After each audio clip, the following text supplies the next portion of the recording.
రెండవది ఏంటంటే చాలామంది సభ్యులు మాట్లాడారు. ముందుగా ఈ 16వ ఆంధ్రప్రదేశ్ శాసనసభకు సభాపతిగా నన్ను ఏకగ్రీవంగా ఎన్నుకున్నందుకు శ్రీ నారా చంద్రబాబు నాయుడు గారు పెద్దలు, అలాగే పవన్ కళ్యాణ్ గారు, బీజేపీ నాయకులు, తెలుగుదేశం పార్టీ శాసనసభ్యులు, బీజేపీ శాసనసభ్యులు అందరూ కలిసి ఏకగ్రీవంగా ఎన్నుకున్నందుకు వాళ్ళందరికీ ప్రతి ఒక్కరికి కూడా పేరు పేరున నా నమస్కారాలు తెలియజేస్తున్నానండి. గతంలో ఈ శాసనసభలో మనం చూసాం, అంటే నేను 83 నుంచి కూడా శాసనసభలో ఉన్నాను.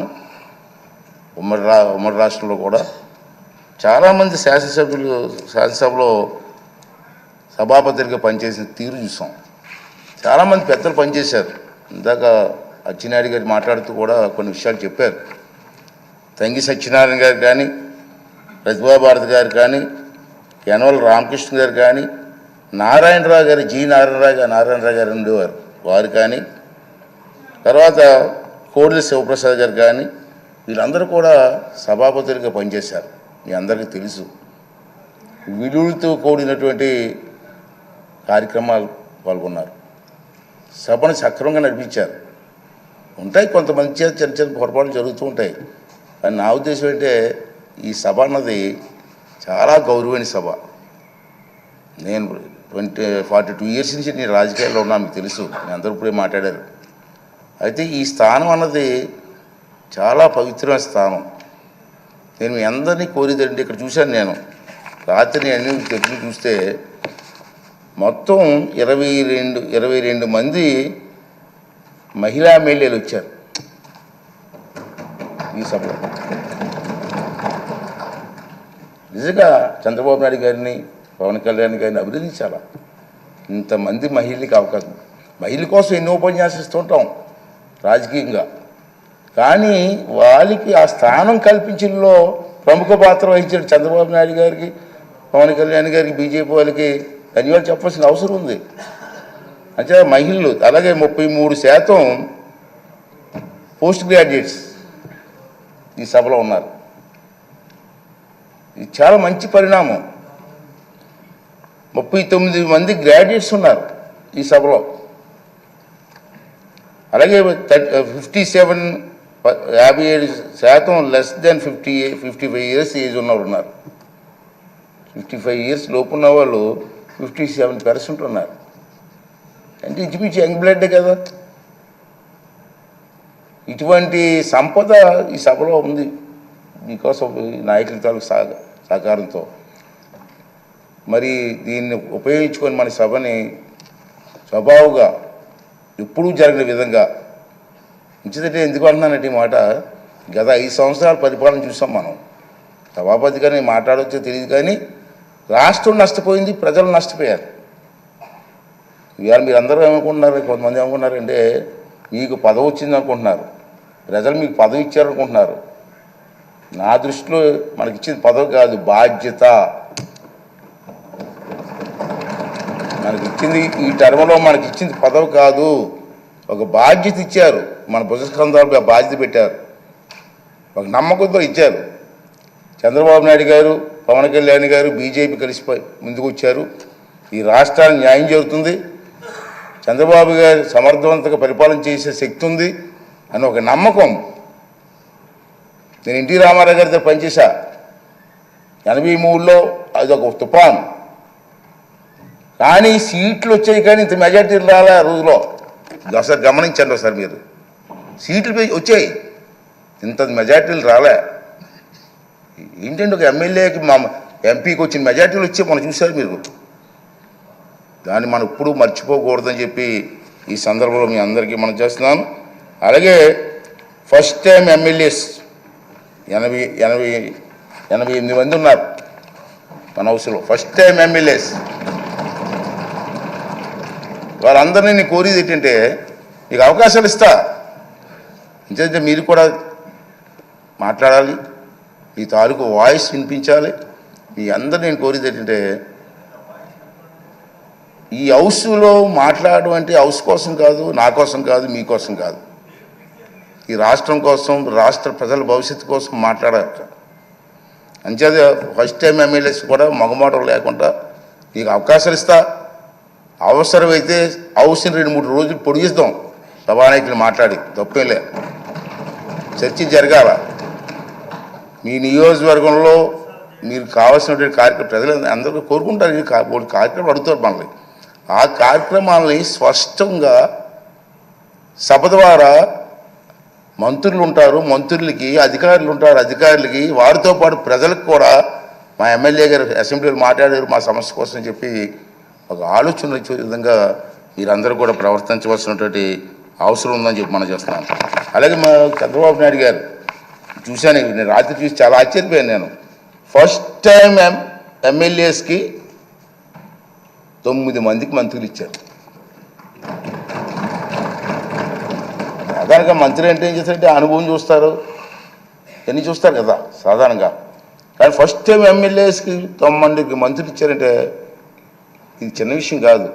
ఈ విధంగా ఆలోచన చేసేటువంటి చంద్రబాబు నాయుడు గారికి, పవన్ కళ్యాణ్ గారికి కూడా మనకు ధన్యవాదాలు చెప్పి, వారు ఏ ఆలోచనతో ఇచ్చారో దాన్ని సబూగా జరిపించడం కోసం మనందరూ కూడా ప్రయత్నం చేయవలసినటువంటి అవసరం ఉందని చెప్పి మనం చేస్తున్నాను.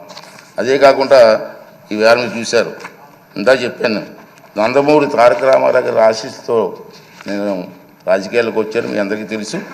గత 42 సంవత్సరాల నుంచి కూడా వాటివి ఉండొచ్చు, గెలిపి ఉండొచ్చు, ప్రజా జీవితంలో గడిపాం. నాకు జీవితాన్ని ఇచ్చింది తెలుగుదేశం పార్టీ.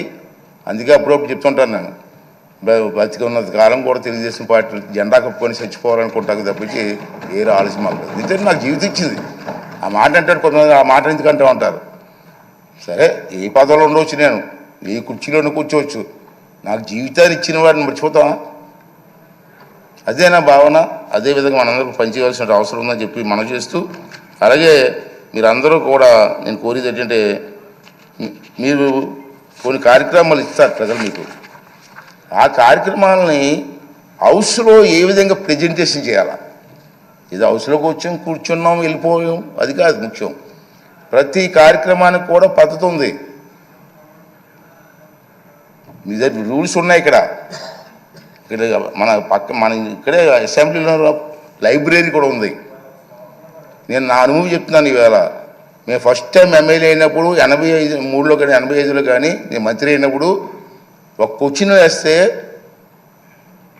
ఆ క్వశ్చన్ ఎలా వెయ్యాలా నేర్చుకోవాలి. ముందు ఏ ఫార్ములా వెళ్ళాలా.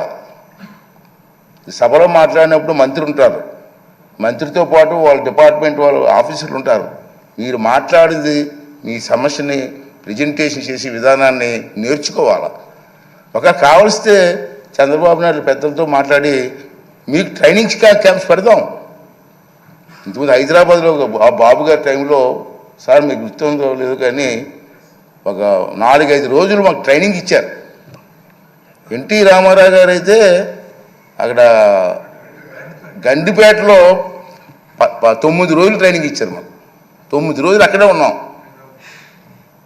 ఏ సమస్యని ఎలా ప్రజెంటేషన్ చేయాలా, క్వశ్చన్ అవర్లో ఏ సమస్యలు ఏం చేయాలా, 304లో ఏంటి ఇవ్వాలా, కాళ్ళ టెన్షన్లో ఏంటి ఇవ్వాలా, బడ్జెట్ స్పీచ్ ఎలా మాట్లాడాలా, ఇవన్నీ కూడా మనం ట్రైనింగ్ తీసుకోవాల్సిన అవసరం ఉంది. మనం ఏ సిగ్గుపడవలసిన లేదు. ప్రజా సమస్య నేర్చుకోవడంలో తప్పు లేదు. అంచేది మీ అందరినీ కోరేది ఏంటంటే, మీరు తప్పనిసరిగా టైం తీసుకొని, సీనియర్స్ కూడా ఉన్నారు, సీనియర్స్తో కూడా మాట్లాడి మీ ప్రెజెంటేషన్ బాగా చేసి ఈ రాష్ట్ర భవిష్యత్తుతో పాటు మీ నియోజకవర్గ భవిష్యత్తుని కూడా మరి ముందుకు తీసుకెళ్ళడం కోసం మీరు ప్రయత్నం చేయవలసిన అవసరం ఉంది. ఇంచేది మిమ్మల్ని టీవీలో సభలో మనమే ఉన్నాం, మనం చూడడానికి కొన్ని లక్షల మంది కూర్చున్నారు బయటని. ప్రతిరోజు మనల్ని అబ్జర్వ్ చేస్తున్నారు. వాళ్ళ ఆశలను అడగాస చేయడానికి వీల్లేదు. మనం ఈ 5 రోజులు మనకి పండగ కాదు, బాధ్యత. 5 సంవత్సరాలు మనందరం కష్టపడి ముందుకు వెళ్ళవలసిన అవసరం ఉందని చెప్పి మనం చేస్తున్నాను. చాలా ఉన్నాయి. బడ్జెట్లో డిమాండ్స్ ఉంటాయి మనకి. ఇది బడ్జెట్ పెడతారు కదా, బడ్జెట్లో డిమాండ్స్ ఉంటాయి.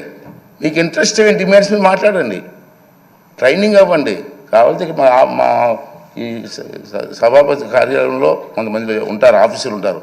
వాళ్ళ దగ్గర నేర్చుకుందాం, ట్రైనింగ్ ఇద్దాం, అన్నీ చేసి మన కార్యక్రమం విజయవంతం చేయవలసినటువంటి అవసరం ఉందని చెప్పి నేనైతే భావిస్తున్నాను. అలాగే మీ అందరినీ కోరేది ఏంటంటే, చంద్రబాబు నాయుడు గారు, మన పవన్ కళ్యాణ్ గారు, బీజేపీ నాయకులు ఉమ్మడిగా మనం వెళ్తున్నాం. మన మీద చాలా బాధ్యత ఉందని ఇందుకే చెప్పాను. ఆ సమస్యలు ఏ విధంగా చర్చించారు? బుచ్చి చౌదరి గారు లాంటి పెద్దలు ఉన్నారు, చాలామంది అనుభవం ఉన్నటువంటి వ్యక్తులు ఉన్నారు, గతంలో మంత్రులు చేసిన వ్యక్తులు ఉన్నారు, చంద్రబాబు నాయుడికి అపారమైనటువంటి అనుభవం ఉన్న వ్యక్తులు ఉన్నారు. ఈ అందరినీ కలిసి మన బాధ్యత.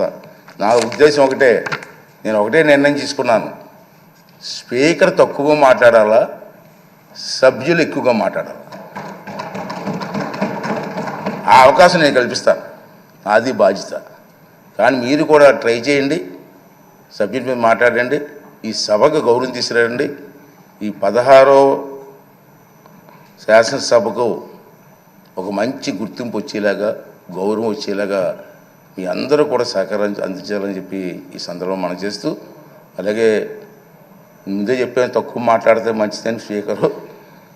అయితే ఈ మా 4 మాటలు మీకు చెప్పి రేపు సభలో మీరు అక్కడ అందరూ కూడా సహకరించండి. అందరికీ ఇద్దాం, ఒకేసారి టైం లేదు, ఇవాళ టైం లేదు కాబట్టి ఇవ్వలేకపోయాను. కానీ తప్పనిసరిగా అందరికీ సమయం ఇచ్చి మీ తాలూకు మాటలను రికార్డు కూడా అవుతుంది కాబట్టి అందరూ కూడా ముందుకు వచ్చి మన రాష్ట్రాన్ని కాపాడడం కోసం, రాష్ట్రాన్ని అభివృద్ధి చేయడం కోసం మనందరం కూడా కష్టపడి పనిచేద్దామని చెప్పి మనవి చేస్తూ, మరి మొన్న ఎన్నికల్లో ప్రజలందరూ కూడా మనకి ఉన్నతమైన బాధ్యత చెప్పారు కాబట్టి ఈ సభాముఖంగా మీ ద్వారా మనందరం కలిసి మనకు ఓట్లు వేసి గెలిపించి ఈ అవకాశం కల్పించినటువంటి ప్రజలందరికీ కూడా మరొక్కసారి నా ధన్యవాదాలు, నమస్కారాలు తెలియజేస్తూ, మరి the house is adjourned is died with the consent of the house. Next date ఉంది with the permission of the chair. Okay అండి.